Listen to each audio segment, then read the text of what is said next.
Títulos do Tesouro Direto, simplesmente o investimento de renda fixa mais comum entre todos os investidores.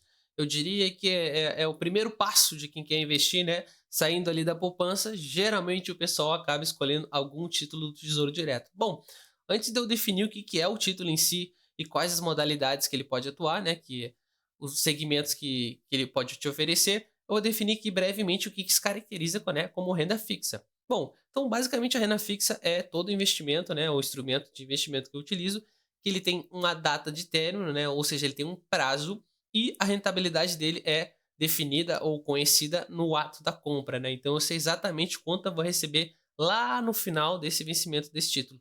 É isso que caracteriza, né, a essência da renda fixa. Tem outras características que eu posso colocar aqui, mas as principais são essas. Bom, então, o primeiro passo é a gente entender o que é o título do Tesouro Direto, né? Então, o pessoal geralmente ali cria uma conta numa corretora, ou até mesmo ali pelos bancos digitais, hoje em dia que estão bem comum, e acham ali os títulos do Tesouro e nem sabem direito o que é aquilo. Ou o pessoal começa investindo por alguma outra coisa, tipo CDB, e nem se aprofunda no que é, entender o que é o tesouro Direto. Bom, basicamente ele é dívida que o governo emite para se financiar.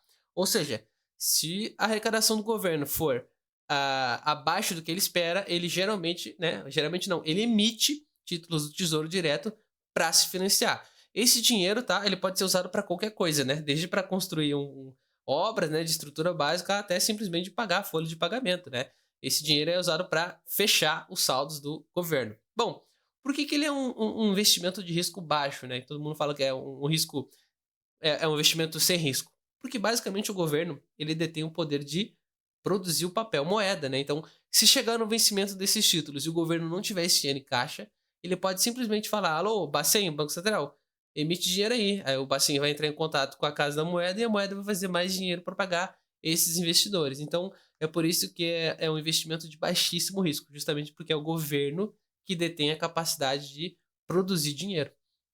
Bom, então quais são os tipos de títulos que o governo disponibiliza, né, para os investidores? Bom, basicamente são esses três tipos aqui, em azul, roxo e vermelho, tá? Eles não vão aparecer sim na corretora. Clear, por exemplo, XP, BTG, aparece de uma maneira diferente, mas são três modelos, tá? É o tesouro pré-fixado, o tesouro Selic, também conhecido como pós-fixado, e o tesouro IPCA+, que é o tesouro, o tesouro híbrido, título híbrido, né? Bom, vou explicar o que é cada um e verificar aí com vocês qual o melhor se adequa ao teu perfil. O tesouro pré-fixado é o que eu menos recomendo para o pessoal começar, porque ele é um título extremamente estacional. Por exemplo, quando tu vai comprar um título pré-fixado e tá ali uma alíquota de 10% e o vencimento dele é de, por exemplo, 4 anos, durante esses 4 anos a alíquota anual vai ser aqueles 12%, sem se alterar em nenhum momento. Bom, tu deve estar pensando, pô, 12% é bom. É bom, mas por exemplo, se a Selic, né, a taxa de juros, for para 15 e ficar em 15% ou mais durante um bom tempo, pode ser até 13 mesmo. Durante todo o vencimento do teu título, isso quer dizer que durante todo esse tempo tu ficou perdendo 3% de juros. Porque se a Selic tá 15 e teu pré-fixado, ele não muda, tá em 13, tá em 12, perdão, tu ficou perdendo durante todo esse tempo 3% de rendimento. Mas o contrário também é real. Se tu compra um título pré-fixado a 12 e a Selic começa a cair, e é na metade do vencimento desse título, a Selic está, por exemplo, em 6 e o teu prefixado está em 12, então durante todo esse tempo tu vai ficar ganhando uma taxa de juros bem maior do que a praticada no mercado atual. Por que eu digo que ele é estacional? Tu tem que compreender que a taxa de juros vai começar a cair para não se prejudicar. Porque se tu começa a comprar título de tesouro pré-fixado a uma taxa muito baixa, que é a Selic, né? Que aqui no Brasil sobe e desce frequentemente, você acaba sendo prejudicado, comprando um pré-fixado que vai render muito pouco durante esse período.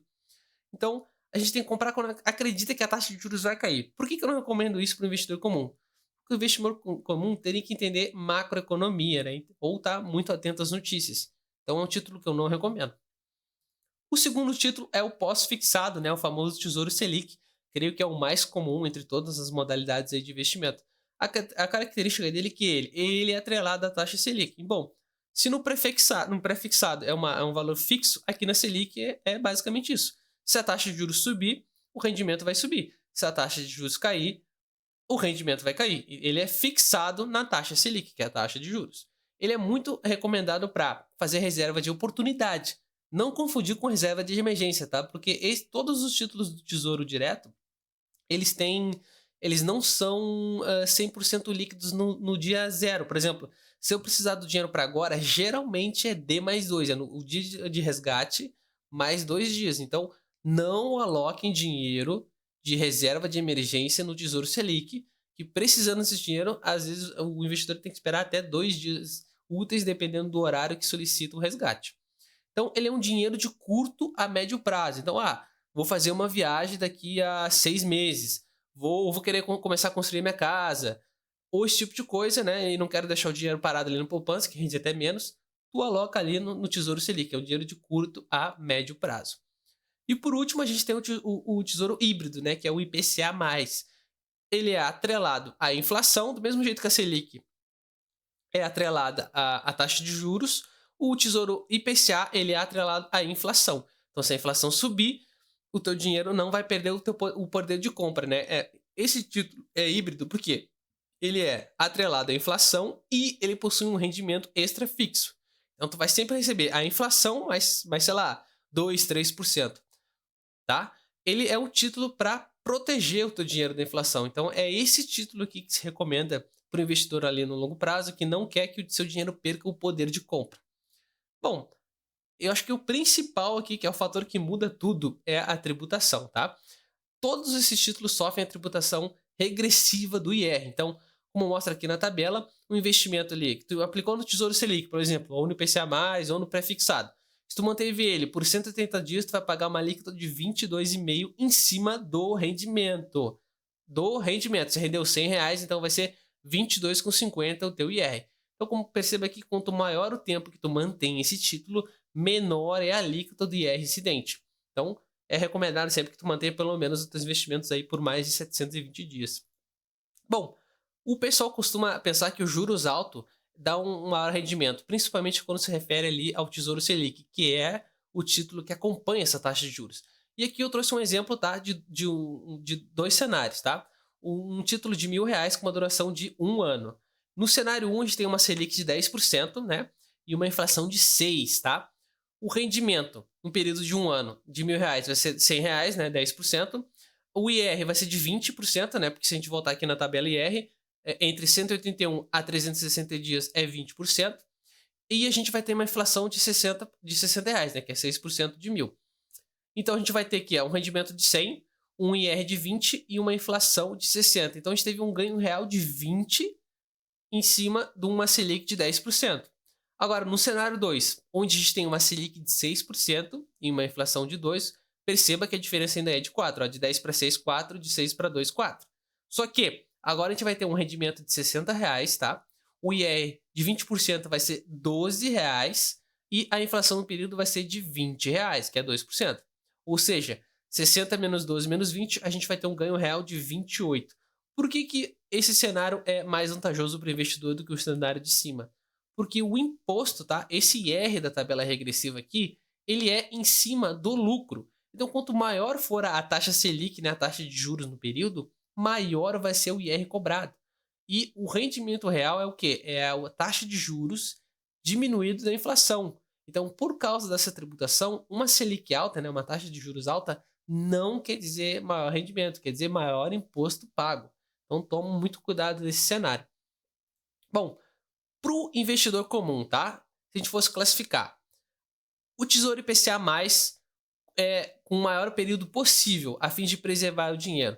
O Tesouro IPCA+, é, sem dúvida, o melhor título possível. Por quê? Ele tem o maior prazo. E quanto maior o tempo que tu carrega os títulos, melhor é para ti.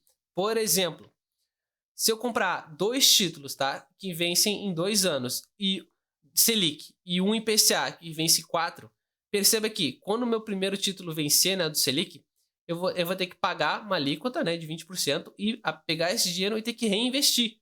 Quando eu fico fazendo esse processo curto de comprar um título de 2 anos, pagar o IR, pegar o dinheiro e reinvestir, passar 2 anos, pagar o IR, reinvestir, perceba que constantemente eu fico pagando essa alíquota de IR. Agora, se eu carrego um título de inflação de um IPCA+, com um título longo, eu só vou pagar esse IR uma vez lá no final. Consequentemente, esse dinheiro que eu não fico pagando diário, ele fica gerando juros para mim, e é por isso que esse é o título mais recomendado para tu preservar dinheiro a longo prazo. Bom, o Tesouro Selic ele é recomendado, como eu falei anteriormente, para uma reserva de oportunidade ou um dinheiro, né, a ser usado a um curto e médio prazo. E cabe destacar aqui que a reserva de emergência precisa ter rápida liquidez. Então é por isso que não se recomenda que a reserva de emergência seja alocada no Tesouro Selic. Reserva de emergência tem que ser um dinheiro que você resgate instantaneamente, principalmente porque se trata de uma emergência. Eu não recomendo muito banco digital, né? Pode ter desavenças, vai de cada um, mas reserva de emergência o recomendado é ser alocada num grande banco. Qualquer um, Itaú, Santander, esses bancão aí que não tem erro de falir. E no Nubank não é tão garantido. Bom, seria só isso que eu quis apresentar hoje. E é isso. Muito obrigado.